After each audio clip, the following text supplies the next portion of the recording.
T minus 1 minute.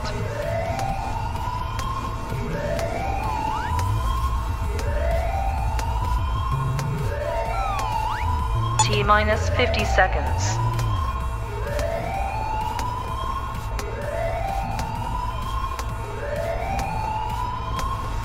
T minus 40 seconds.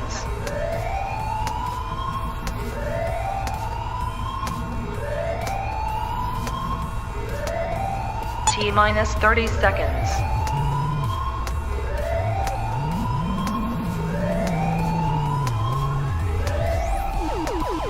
T minus 20 seconds.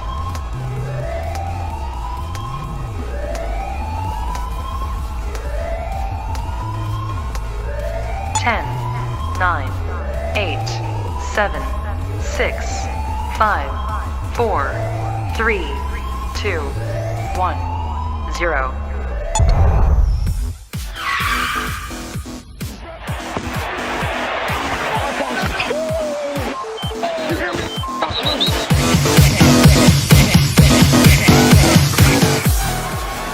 Rips the helmet off Rudolph's head and then eventually swings it and hits him in the head. 1, 2, 3, where you not hardcore? I'll let you live hardcore.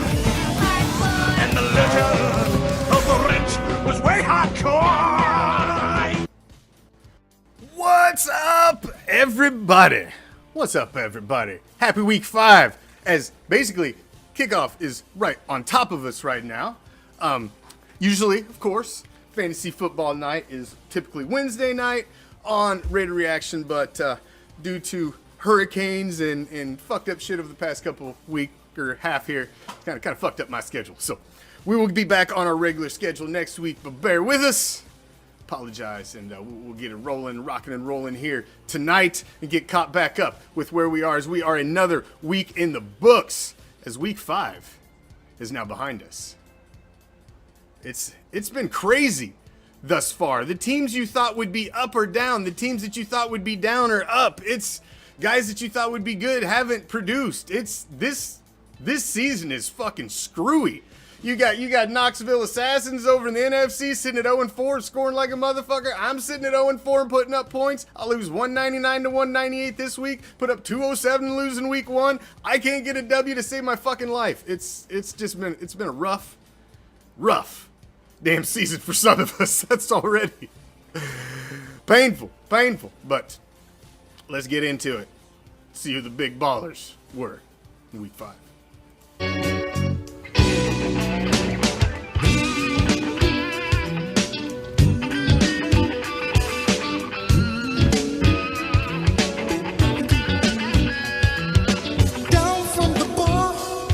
There's a platform stage. People primping. This week's big ballers. Over in the AFC. Let's start in the AFC, shall we? This week's big ballers over in the AFC. Bison Broncos putting up 218 as Kevin, Knox Vegas Anarchy was my pick to win this season, has dropped to 1-3. I'm telling you, who we thought would be up is down, who we thought would be down is up. This season's crazy, man. It's crazy right now. But Bison Broncos, big baller in the AFC. Over in the NFC, biggest baller of them all, Carol, our only female owner, takes down the 2-time defending champ, who drops to 2-2 with a score of 250. Impressive, solid score from Carol. I got to give her props on that. It's a phenomenal score there. So I know she's had some injury issues, but she's maintaining, sitting at 3-1, 250. That is a solid score right there. That is absolutely a very solid score.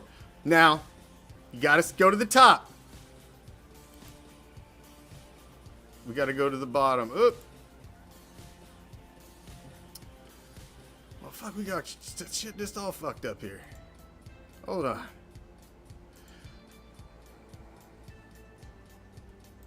That's just kind of the way my weeks went.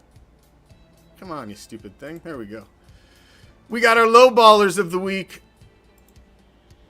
For the second week in a row. Representing the AFC, we got the Blackout with 130. But they were bested by Donkey Punch with 120. 120. Good Lord, J-Dub. That's an anemic ass score. 120. That's just brutal. That's just brutal. Let's take a spin around the league, shall we? See where we're at. I apologize. I am literally half-ass out of breath. I just got done coaching youth soccer. Right off the field. Run home, run in the studio. I've got 2 shows. I got a raffle at 10 p.m. Eastern. I've got a TikTok after that. Fucking, I'm gonna be live 4 times a night. It's gonna be it's no rest for the wicked tonight. That's for damn sure. All right, let's start over in the AFC, shall we? Let's take a spin around the league and see where the hell we're at and what the hell's going on. The Great White North. What's down is up. What up is down. We have no idea what's going on. His answer to the Master and Knox Vegas Anarchy are bringing up the rear in the Great White North. Bad Company and Daco's Tuesday are sitting at 3-1. Look at this. Bad Company sitting at 3-1 in first place in the Great White North, and they've only scored 4 more fucking points than me this season. That's just the kind of season it's been, and I'm 0-4. I can't catch a fucking break. Same way in the Elite East. I've scored more than both of the top two. The top team in this as well. Emmett Who, he's doing well, man. The new owner in the league, Roger, has done very well, and he's leading the Elite East right now. Bison Broncos tied with the lead. Blackout, who's been the low baller the last 2 weeks. He's on a 3-game skid. And Stone Ponies, he's right there with me, man. Just can't get right. We just can't get right. I'm with you, Ryan. Although you're scoring much less points than me, Ryan. Much less points, so sorry. Moving over to the NFC. Just win, baby, at 4-0, man. They are stroking right now. One of the top scoring teams in the league. Frickin' frackin' football time. Carol sitting right behind him. Actually scored 1 more point than him at 3-1. She was our big baller of the week for the entire league. Lucky number 11 at 2-2. Skull Crushers. I feel your pain, brother. I'm 0-4 as well. The Emperors. Craven, our youngest owner, doing very well at 3-1 in the toughest division in the league over the past 3 seasons. And he's sitting at 3-1. Defending 2-time champ Pack Attack is back at 2-2. 2 years ago, 3 years ago's champ. Before that back-to-back run, Take It Deep, he's also sitting at 2. And Knoxville Assassins, he's feeling my pain as well. Down there at 0-4, putting up points, but can't get them W's. Under the Influence, Matt took me down with a 1-point victory in the last 45 seconds of Monday Night Football with a shitty screen to Cooper Kupp with nothing even left to play for, and I fucking lost. And he's 3-1, 3 games in a row. He's looking good, man. He's putting up a lot of points, man. 876 scored. That is fucking solid. That may be tops in the league. I think that's tops in the league, actually. Impressive. Thus far. Sneaky Pinky's hanging right in there at 2-2. Bleeding Green at 1-3, and King Salami at 1-3. Our new owner, Ryan, 4-0 in the Dirty South, and he ran through the first round of division play, and he's looking good, man. 4-0. Reggie with that only 667 points, but it's all about the W's, man. He's winning the matchups, and he's 3-1. I didn't pick to be in the cellar. And fucking look where I'm sitting. In the cellar at 0-4. All-Pro Afros fell off a little bit, sitting at 2-2. Started out strong, but he's still right in the hunt there at 2-2. Jump over, let's finish off the NFC as we've got the Wild West. Black Hole sitting atop it. Lions is looking good at 3-1. Cheesehead, our other new owner, sitting at 2-2. Only 1 game off the pace. Donkey Punch at 2-2 as well. Donkey Punch scored 120 points this week. Good Lord Almighty. And there's the Renegade Outlaws. Travis, he's just down there in the cellar. He likes to hang at the bottom. I don't understand why. Bucknuts, sitting at the top. I got Bucknuts picked to do fairly well this season, and he's making me look like I know what the fuck I'm talking about. I got a Chubb, the only co-owned team in the league, sitting at 2-2. Willie and his Bandits at 2-2. And the greatest show on paper. This ain't Madden, and Richard just can't get it going in fantasy. He's our resident Raider Reaction Madden guru. Wins every damn league in Madden, but fantasy football is a whole different beast. It's a whole different beast. So now, that takes us to this week's Game of the Week. Are you not entertained? Are you not entertained? It's time Is this not why you are here? for the Hardcore Challenge Game of the Week.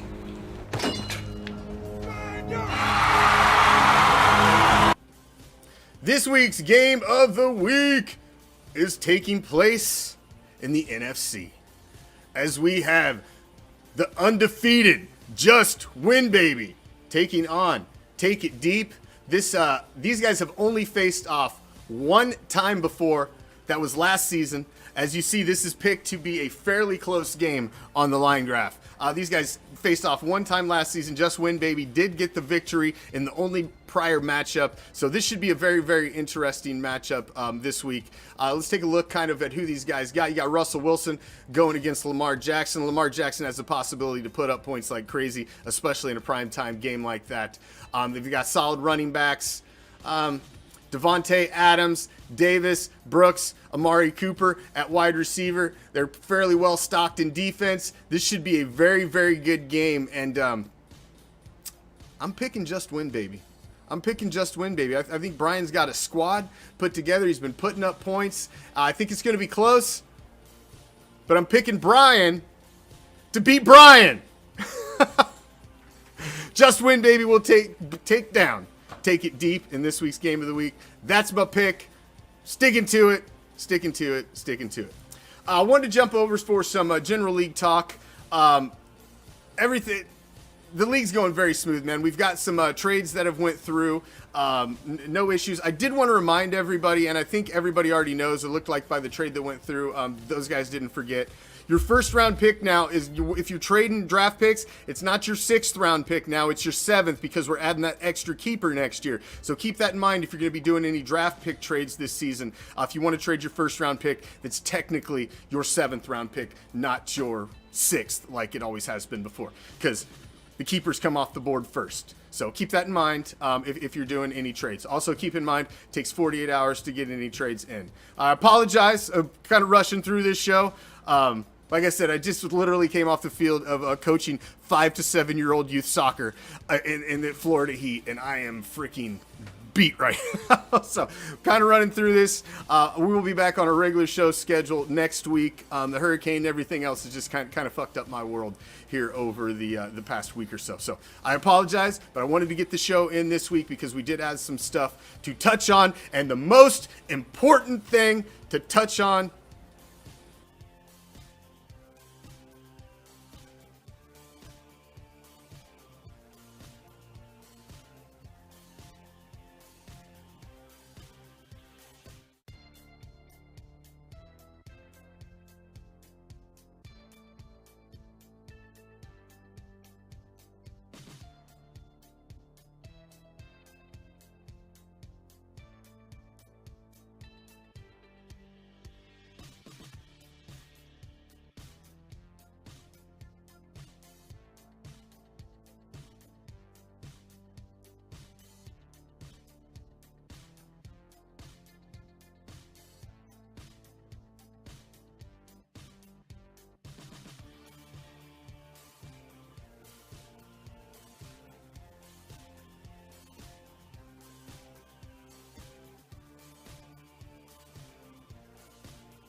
There we go.